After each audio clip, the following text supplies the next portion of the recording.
Yo Mehdi, Ça va? Oui, ça va? ouais toi? Ça va, super. Ouais. Ouais, c'est bizarre, tous les deux je vous entends, genre le son il a l'air saturé.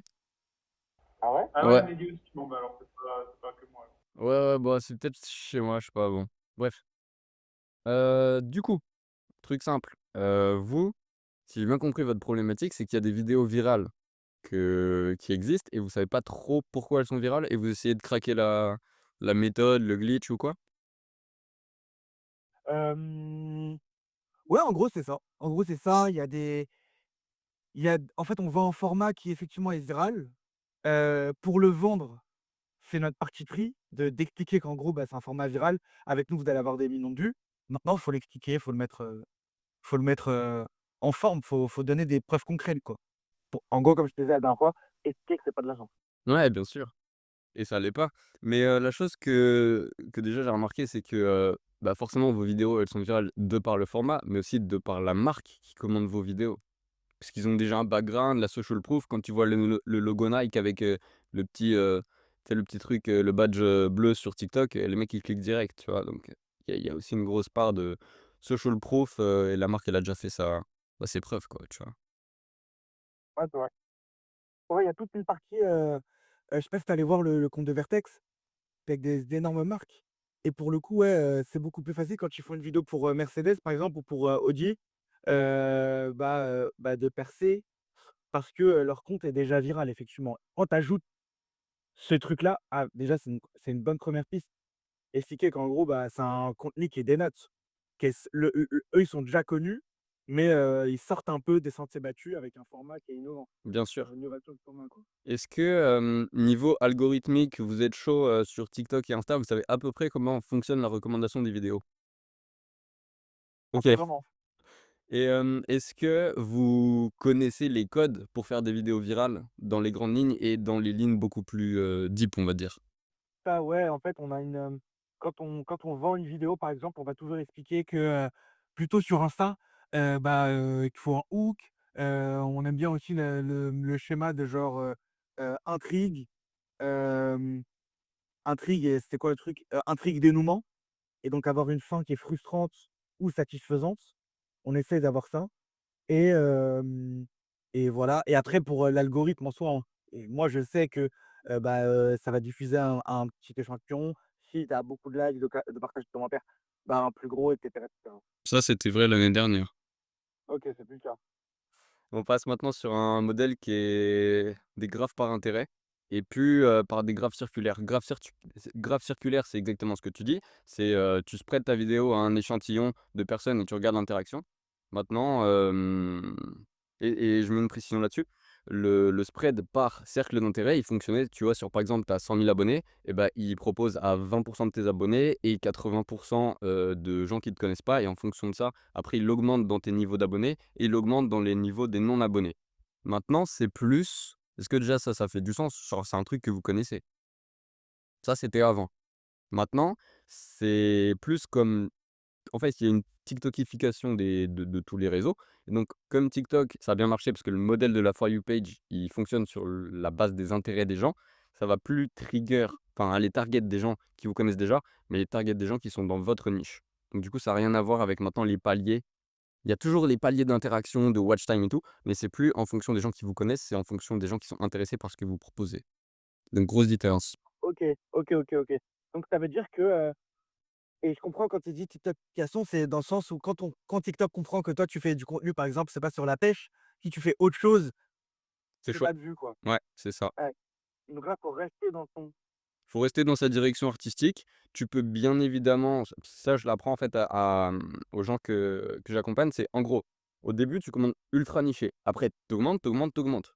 Tu vois? C'est comme ce qu'il avait fait Hormozy. Hormozy, il a commencé par, gym training, ensuite il a fait marketing, gym training, marketing général, business et tu es obligé d'augmenter comme ça en funnel inverse parce que si tu commences tout en haut, bah, tu as trop de requins, tu vas te faire bouffer parce que tu es personne. Et de toute façon, c'est difficile pour l'algorithme de savoir exactement dans quelle case te mettre, alors tu commences vraiment deep. Mais l'avantage que vous avez maintenant, c'est que bah, vos marques, normalement, elles sont déjà implantées depuis longtemps, elles ont déjà fait leurs preuves, donc vous avez juste à essayer d'aller soit chercher des nouvelles niches vers un concept qui sort un peu de l'ordinaire par rapport à ce qu'ils font, Ou alors renforcer avec plus de techniques, genre hook, tu l'as dit, mais il y a hook, rehook, ensuite il y a des cycles, il y a dénouement, machin. Tu peux mettre des courbes de Vonnegut dessus, j'explique ce que c'est. C'est tous des schémas de communication et ensuite tu mets ton CTA. Tu vois, ça, c'est des trucs, ça se fait pas trop encore. Enfin, en fait, ça se fait pas, j'ai envie de te dire, parce que les gens, soit ils les connaissent pas, soit ils ont la flemme, parce que, bah, c'est plus de travail forcément et donc soit tu peux renforcer le concept, soit tu peux essayer d'aller toucher des autres segments, qui ont pas encore été touchés. OK. Et tu penses quoi de, OK et c'est quoi la part d'importance, des de l'engagement dans tout ça? Mmh. Genre L'engagement est super important, mais le watch time l'est tout autant. Par exemple, sur Instagram, les shares, c'est, la partie la plus importante et c'est encore plus important si le shares, c'est un lien que tu copies et que tu envoies sur une autre plateforme. Pas juste un shares Instagram to Instagram. ah ouais, donc la plus de valeur, c'est la personne prend le ouais, le fait sortir de la plateforme. Exactement. En fait, c'est pas non, c'est elle envoie le lien à quelqu'un sur une autre plateforme pour que de la plateforme sur laquelle, la personne est, elle arrive sur Instagram. Tu vois? Ça a beaucoup plus de valeur sur Instagram parce que ça veut dire que tu ramènes un user qui était pas dessus, donc finalement, ils ont tout à y gagner. Nous aussi pour que tu saches, nous c'est assez compliqué de répondre à tous les codes, parce que, comme on n'a pas de parole, on n'a pas de personne parle dans la vidéo, on peut pas lâcher un CTA par exemple, ou on peut pas avoir un hook, on peut avoir que le hook visuel, mais pas de hook, enfin pas de parole quoi. Et j'avais Ah, une question, par rapport à votre format. Je vois jamais de texte dessus. Est-ce que c'est parce que c'est proscrit par votre industrie ou c'est juste un truc qui se fait pas? tu peux tout faire. Nous, il y avait un mec qui s'appelait, Flame, qui mettait, genre, ouais du texte, mais, tu un peu comme sur TikTok, tu sais les gens du texte. Mais, non, c'est juste qu'on les marques, toi, veulent avoir un truc clean aussi. Ouais, pour les marques, je pense que c'est pas possible. Après, si c'est pour notre brand personnel, en prenant ce qu'on a fait par les marques, vous pourrez écrire des textes dessus. Donc ouais, bon, c'est bon, on dit: «OK, ça va changer la donne». C'est Ouais. OK, ouais, ouais, bah, je pensais que en fait, tu vois, dans les hooks, tu as 3 hooks et le mieux, c'est quand tu as un hook multicouche, donc audio, textuel et visuel et je voyais jamais de texte dans les vidéos de FOH. Mais en même temps, je comprends parce que c'est vrai que le texte, ça diminue la légitimité, crédibilité, enfin, ça fait moche, quoi, tu vois? Mmh. Ouais, c'est ça. En fait, la créa, tu sais, ils ça coûte quand même un certain prix et ben, ils aiment tellement leur créa, tu peux pas trop la dénaturer avec texte et cetera. Après, des fois, tu vas tomber sur des marques qui sont beaucoup plus à l'écoute de ce que tu dis, tu vois? Des arguments comme ça et qui vont peut-être se permettre de d'écrire un truc dessus, mais pas tous, tu vois? Honnêtement, pas tous. Et c'est quoi un rehook? En fait, un rehook, c'est tu fais ton hook au début. Par exemple, une phrase X et dans le rehook, tu vas faire une phrase Y qui est à l'opposé ou qui casse la croyance que tu as établie dans la phrase X et du coup, ça fait que ça amène déjà une tension dans les 3 premières secondes. C'est pas en fait, c'est pas tu rajoutes ça et ça, c'est tu fais ça, mais ça ou ça, donc ça et en fait, du coup, ça amène forcément de la tension et un lien parce que le «et», ça rajoute des trucs, donc les gens, ils sont chiés, alors que s'il y a un «mais» ou il y a un «donc», ça veut dire que les 2 ils ont un lien, il y a peut-être une tension entre les 2 et ça fait que les gens, ils ont envie d'en savoir plus. C'est une manière de faire un rehook, après il y en a plein Dans d'autres. notre scénario, c'est ce qu'un peu j'appelais, l'intrigue. C'est en mode, la première scène, elle t'évoque quelque chose et peut-être, la frame d'après, elle te dit: «Ah mais putain, est-ce que ça va réussir à faire ça?» ou et c'est en fait, c'est en haleine. Et tu vois, quand tu dis, que le watch time c'est important, est-ce que watch time c'est parce que nous on fait des vidéos assez courtes. Ouais, d'ailleurs, c'est quoi votre durée? Parce que je vois tout le temps en fait, pour moi, vos vidéos, c'est juste des hooks, hein. Franchement, c'est super court, hein. Ah ouais, bah, en gros, nous c'est très, entre vas-y, classe et 15, mais non, notre reco, c'est que tu vidéo de 6 secondes, 6-7. Ticket, ouais, donc si on pouvait faire entre 6 et 10, en fait, quand on va regarder le leader sur le format là, lui, il commence à sortir des vidéos genre de 3-4 secondes et qui cartonne le plus, tu vois? Il a pas peur, il lance Mais comme tu dis, c'est que des hooks, dans le sens où la vidéo, elle et tu quand tu scrolles, attends, c'est archi stop scrolling, c'est-à-dire que tu regardes la vidéo, tu la regardes plusieurs fois et après comme elle est marrante et sympa et impressionnante, bah, tu l'envoies à tes potes. Ouais, bien C'est sûr. un peu comme ça que ça fonctionne pour eux. Mais après, ça, d'un point de vue, stratégique, c'est complètement logique parce que du coup, ça veut dire que ton watch time, il est forcément supérieur à 100 si c'est bouclé. Donc ça, c'est extrêmement bon. En revanche, tu vois que les gens, ils commencent à consommer du format, qui est de plus en plus long. Moyen. Voilà et genre, Instagram, ça commence à passer de 7 secondes à 15 secondes. Mais après vous, je pense que niveau prod, une vidéo de 15 secondes comme ça où à mon avis, vous faites quoi? Du VFX, vous allez sur Blender et tout, ça prend du temps, quoi. Ouais, mais après, le délire, c'est que, comme on est très contraint par, le fait de pas pouvoir parler et cetera, ça devient vite ennuyant. C'est vraiment ennuyant, quoi, et on le voit parce que on a des concurrents en France qui ont pas du tout cette vision d'algorithme, de structuration de vidéo. Bah, eux, ils ça leur arrive de faire des vidéos de 15 secondes et on voit, elles sont boring et elles font pas de vues. Vraiment pas de vues, genre. Donc c'est pas un orga Et même nous, on a fait des reps avec au tout début, tu vois, des vidéos, elles duraient 15 secondes, hein, qui peut paraître pas très long, mais honnêtement, quand tu les regardes maintenant par rapport au qu'on a sorti récemment, on se fait chier, tu vois? Genre ça on trouve ça long sur une rep. OK. Mmh. Bah, après, de toute façon, le but de vos vidéos, c'est pas de créer de la connexion, c'est juste, créer de l'awareness, quoi. Ouais, en vrai, c'est ça, hein. Je fais créer de la brand love. Si par exemple, tu as un produit, là, ouais, c'est si c'est un produit, c'est juste, montrer le produit dans une meilleure manière, le mettre dans la rue et tout, créer des collections et OK, et après, j'ai une question aussi. Tu parlais de niche ou alors de toucher d'autres segments. Nous, on avait une piste avant, on se disait que pourquoi ça fonctionne, c'est que tu fédères les communautés et genre si dans ton concept, en fait, tu fais des vidéos, par exemple, sur la communauté des mecs qui aiment les sneakers, bah, là, tu vas bien fonctionner. Mais si tu me dis que genre ton compte, il est lié à une niche et que tu peux pas faire tu peux pas, quand même buzzer à chaque fois que tu changes de niche, quoi. Bah, regarde Smashed. Au début, c'était juste péter des canettes avec une batte, 4 premières vidéos. Ensuite, elle a un peu étendu son concept et ensuite elle l'a réétendu et elle arrive jusqu'au bureau de Gary Vee, tu vois? Donc tu as toujours le content IP. Je sais pas si ça te parle, Eugène, le content IP?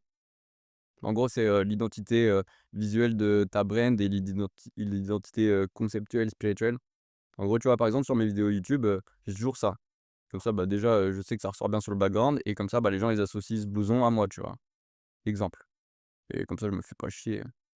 Et du coup, le content IP de Smash, c'est péter des canettes et c'est toujours présent parce que c'est l'ADN de leur contenu. Mais ensuite, tu peux juste un peu extend, le concept et il y a pas de souci parce que tu restes quand même dans ta direction artistique de base. OK. Donc ça, il y a pas de souci. Par contre, faut pas le faire forcément super brusquement parce que là, tu vas tout niquer. Ça, c'est logique.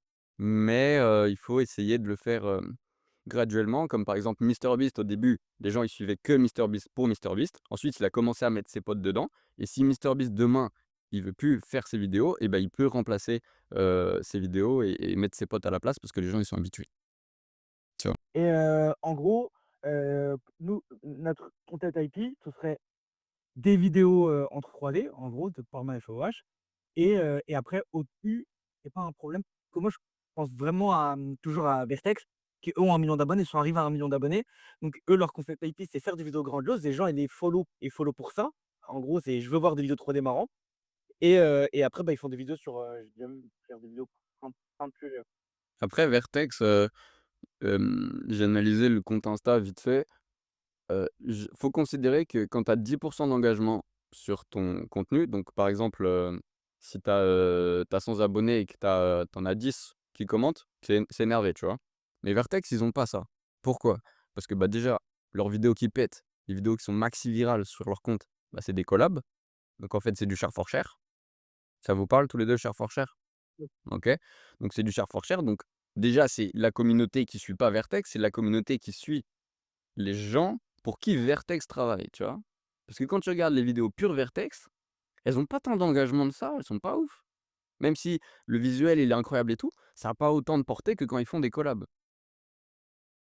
Donc pour moi, Vertex a pas vraiment de content IP, à part le fait qu'ils sont dans la niche, du FOH, mais je pense pas que les gens suivent Vertex pour Vertex.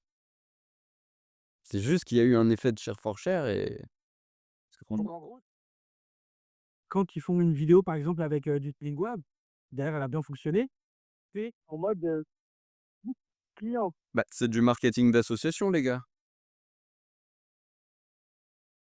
C'est du marketing d'association. Et Vertex, en soi, bah, tu sais, les gens suivent les gens, donc c'est un logo et à moins que Vertex ait un concept qui n'est pas reproduisible ailleurs, ils sont pas quelque chose qui stand out, de manière incroyable, tu vois? À part le fait qu'ils ont des super collabs, ça c'est vrai, ça c'est ils ont des super collabs, donc c'est une maxi social proof. Mais moi, j'aurais pas envie de suivre Vertex parce que c'est Vertex. J'ai envie de suivre Vertex parce qu'ils travaillent avec des grosses marques. Donc finalement, je suis pas Vertex. OK. Après, faut que tu te dises aussi dans le cercle des agences, de nous ce qu'on fait, il y en a Vertex et Vertex, ouais. C'est-à-dire que tu peux suivre Vertex parce que c'est les seuls à sortir des règles comme ça. Il y en a et il y a nous, de ce qu'on connaît, il y a peut-être, 2 agences qui sont capables de sortir, la même, chose que tu vois? En termes de qualité et de vidéo. Mais l'idée, tu vois, même, là, ils ont fait une vidéo, tu vois? Ils font quand même des vidéos des fois sur des trends, je sais pas si tu as vu, ils ont fait une vidéo sur, je suis un mec chill là, elle a fait je crois, 17 millions de vues. Ils font quand même des vidéos sans, partage, mais ils arrivent à très bien à buzzer, mais effectivement, peut-être que les abonnés, là, je suis d'accord avec toi, peut-être que les vues, ils arrivent, à l'écart. Bon, voilà, juste le format est impressionnant, mais les abonnés vont peut-être réussi à générer cette base juste avec le SharePoint. Mmh. Et aussi, il y a le fait que tu peux acheter des abonnés Paki pour pas cher, hein, ça c'est vrai, hein. Pour, au début, quand on a besoin, tu le fais. Pour le coup, c'est vrai que par rapport au nombre de vues qu'ils font et au nombre de publications, bah, 1 million d'abonnés, c'est pas énorme, hein. Ils ont pas beaucoup d'abonnés. Et ça, on s'est déjà dit parce que tu prends des comptes, par exemple le compte de Smash qui a fait 500 tu vois, 500 000 abonnés en 2 mois, bah, en vrai, eux, ça fait quoi? Ça fait, 4 ans qu'ils postent, ils ont 600 publications et ils ont une vidéo à 500 millions de vues. Donc là, on parle de normalement, tu es dans le top 10 des vidéos les plus vues de l'année dernière. Ils ont pas énormément d'abonnés. Mmh. Et bon, après, au pire, les abonnés, Les abonnés maintenant, on s'en fout, tu vois? Vu que le graphique, il fonctionne maintenant sur les intérêts, on s'en fout. Mais, les abonnés, ça sert pour la social proof, ça c'est indéniable. Ça, c'est sûr. Après, bah, rien ne nous empêche d'acheter des abonnés, mais que tu as mis le compte, tu vois? Donc Oui, ça nique le compte en effet.